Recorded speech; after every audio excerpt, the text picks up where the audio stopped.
WNBA Finals. And so I'll leave it there. I mean, I'm just obviously disheartened. I'm a human too. I have a family. I have 2 kids who are devastated by these comments. And so all I'll say is the $28 million figure didn't just make headlines. It shook the foundation of professional women's basketball. As 2025 draws to a close, the WNBA barely resembles the league it was just 2 years ago. At the center of that transformation is a single contract. One deal, so disruptive it reportedly sent the league's front office into quiet panic. Publicly, Caitlin Clark appears unbothered, smiling through injury rehab, promoting her Nike signature line, and staying carefully measured in every interview. Behind closed doors, though, the situation is far more volatile. This isn't just a sponsorship deal. It's a seismic shift in power, one that exposed how unprepared the league was for a star big enough to outgrow it. In 2025 alone, Clark earned nearly $20 million in endorsements, while her WNBA salary sat just above $114,000. For every dollar the league paid her, Nike and its partners contributed nearly $200.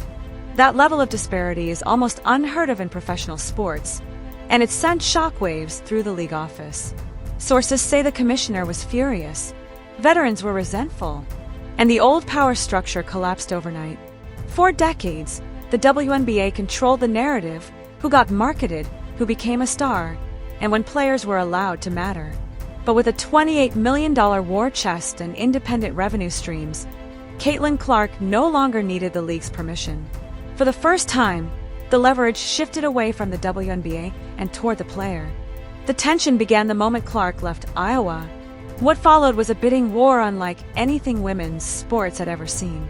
Adidas, Under Armour, and multiple global brands aggressively pursued her, offering equity, creative control, and long-term influence.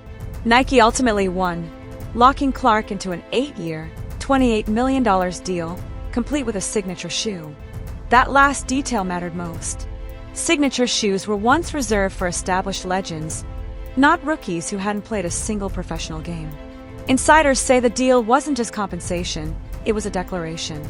The most valuable asset in women's basketball wasn't the WNBA brand. It was Caitlin Clark herself. For a league accustomed to being the centerpiece, that realization was deeply unsettling. From the commissioner's perspective, the deal was a public embarrassment. Years of effort spent framing the WNBA as a stable, growing business were undercut by a rookie whose endorsement income eclipsed what many players earn over entire careers. Every media mention of Clark's Nike money highlighted the uncomfortable truth. The league couldn't financially keep up with its own biggest star.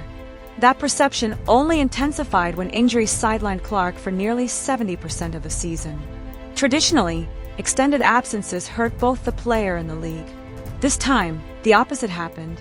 Clark's brand continued to grow. Her merchandise sold out. Her endorsements expanded. She finished the year as the highest-earning player in women's basketball, despite barely being on the court. Meanwhile, attendance and viewership dipped noticeably. And that raised a question no one at league headquarters wanted to ask out loud.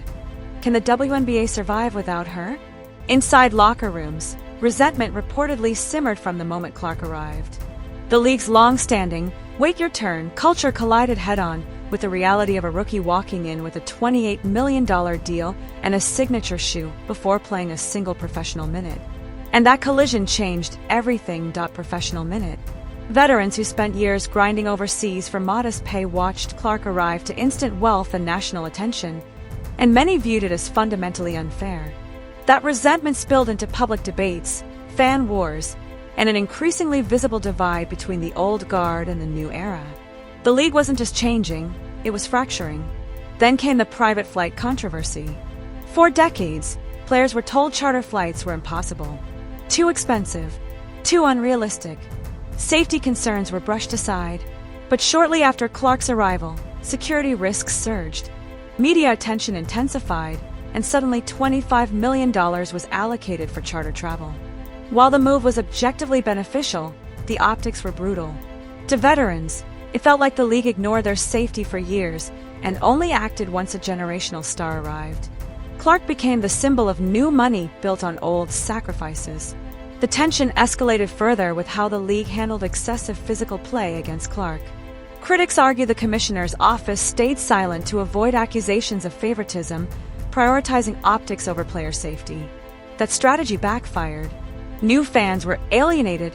Viral clips painted the WNBA as chaotic, and the league's professionalism was called into question. With Nike now heavily invested, Clark enjoys corporate protection the league can no longer ignore.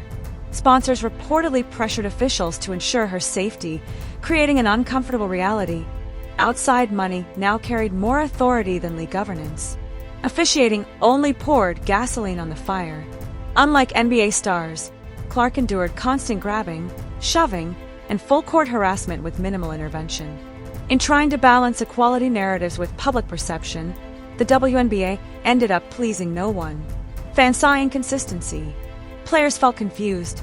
Credibility suffered. Commissioner Angelberg's leadership struggles were fully exposed during the late 2024 PR crisis when he compared toxic fan behavior surrounding Clark to the Bird-Magic rivalry. The players' union immediately pushed back, calling the comparison dismissive and tone-deaf. It highlighted a widening disconnect between league leadership and the athletes themselves.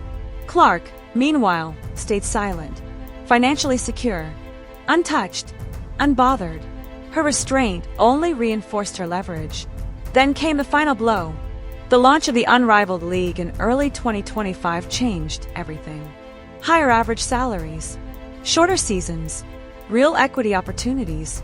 Even without Clark's participation, its existence alone shifted negotiating power overnight.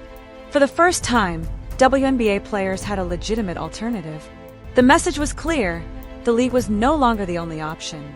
By 2025, Clark's influence had become unprecedented. She played roughly 30% of the season, yet her endorsement income continued to climb. Her brand no longer depended on WNBA games. That reality looms over upcoming labor negotiations like a storm cloud. The WNBA needs Clark to sell tickets, secure media rights, and justify sponsorship deals. Clark does not need the WNBA to remain financially dominant. And when one side is desperate while the other is indifferent, the balance of power is already decided. In the end, the $28 million Nike deal didn't just enrich Caitlin Clark.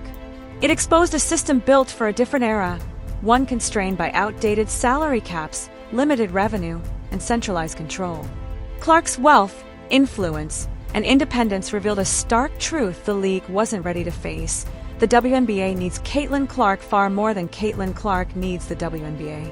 That realization has left the commissioner furious and placed the future of women's basketball at a crossroads.